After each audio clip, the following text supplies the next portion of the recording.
يا صباح الخير، ازيكم عاملين ايه؟ يا رب تكونوا بخير. وحشتوني جدا من اخر فيديو كنا عاملينه مع بعض. والنهارده بقى جايلكم كده بروتين يوم الجمعة. يعني برضو حبيت ان انا اشارك معاكم كده اجواء يوم الجمعة، واليوم بيمشي ازاي وازاي بننظم وقتنا. فيلا كده نبتدي اليوم بتاعنا. بس قبل ما نبدأ الفيديو ما تنسيش تحطي لايك، واهم حاجة الكومنتات الحلوة اللي بتشجعني على طول. ويلا بينا نبتدي الفيديو. النهارده بقى كده اول حاجه قمت كده من النوم شغلت القرآن طبعا. لازم يوم الجمعه اول ما نصحى كده نفتح الشبابيك ونبدأ نشغل قرآن، ونرش برضو معطر كده او بخور او اي حاجه تدي ريحه حلوه كده في الشقه.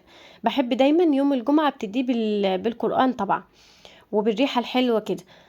بعد كده طبعا عملت بقى كده نسكافيه، وقلت يعني اشربه كده في رواقه علشان ادخل بقى جاهز الغدا. خلصت طبعا نسكافيه والفطار بتاعي، ودخلت كمان كان في الطبقين كده في الحوض. قلت اغسلهم بالمره علشان طول ما انا بعمل الغدا ما يبقاش مثلا الحوض مكركب والدنيا كده زحمه حواليه. فببدأ ان انا افضي المطبخ خالص من اي مواعين واي حاجه، وكمان البوتاجاز لو عايز يتغسل قبل ما ابدأ اعمل اي حاجه. المهم بقى هنا خلصت طبعا المواعين، وغسلت كمان الحوض. وطبعا انا ببقى قايمه يوم الجمعه بدري شويه.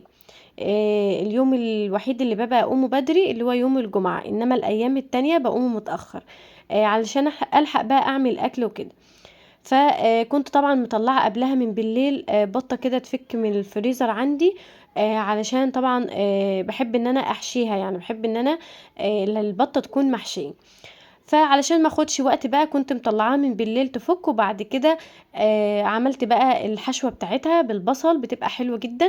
بفرم كده بصلاية حلوة او بصلتين متوسطين كده، وبحط لهم بس البهارات بقى فلفل اسود وملح، وبحشي بيهم بقى البطة. وكمان بتبل بيها البطة من بره ومن جوه من يعني بحب ان انا احط فلفل اسود كده عليها واحط لها بصل كده، بصراحة بيديلها طعم حلو. بعدين بسيبها بقى مثلا شوية كده ساعة او حاجة، وبعد كده ابدأ بقى ان انا يعني اجهز الغدا. حطيت بقى حلة كده حلوة علشان تاخد البطاية كده، وهنزل بقى بشوية من الزيت، واحط بقى اشوحها كده ببصلاية وطماطماية، شوية كده من الفلفل الاسود، وبرضو حبهان كده. وخلاص بكون بقى مجهزة الكاتل معايا مية بتغلي، وبحطها بقى على البطة وخلاص كده.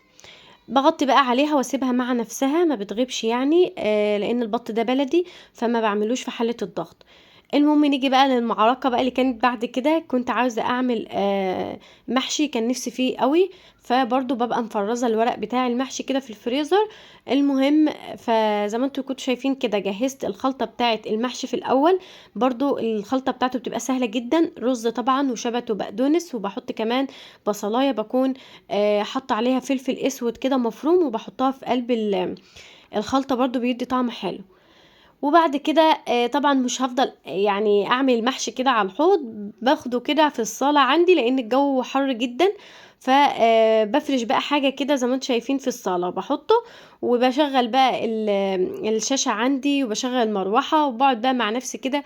ما بتاخدش مني وقت لان انا بعمل حلة صغيرة، علشان طبعا مش كلنا لينا في المحشي، فبعمل كده حلة صغيرة مش بكتر.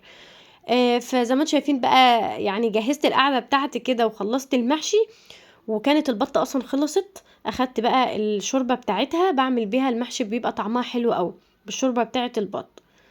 وغطيت عليه وسبته برضو يعني يستوى كده مع نفسه وياخد وقته خالص. وكان طعمه في الاخر حلو قوي. بعد بقى ما قرب ان هو يستوى كده قلت بقى اجهز بقى البطايه كده احمرها. فبجهز معايا شويه من الصلصه وعليهم فلفل اسود وملح، وببدا ان انا ادهن الوش بتاعها وبدخلها تحت الشوايه. وبعد كده لما تاخد لون بطلعها وبدهن الظهر كمان ياخد له لون برضو تحت الشوايه. وخلاص بيكون بقى كده يعني اخدت لون حلو معايا، وكمان الاكل كان جاهز.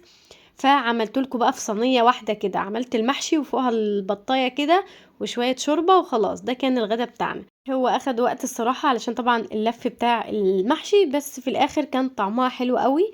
وهنا خلاص بقى وصلنا لاخر الفيديو. ما تنسوش يا حلوين الاشتراك في القناه، وتفعلوا لي زر الجرس، وتكتبوا لي في الكومنتات حابين الفيديوهات تكون قصيره ولا الفيديو يكون طويل، لان الايام دي بعمل لكم الفيديو يكون قصير شويه.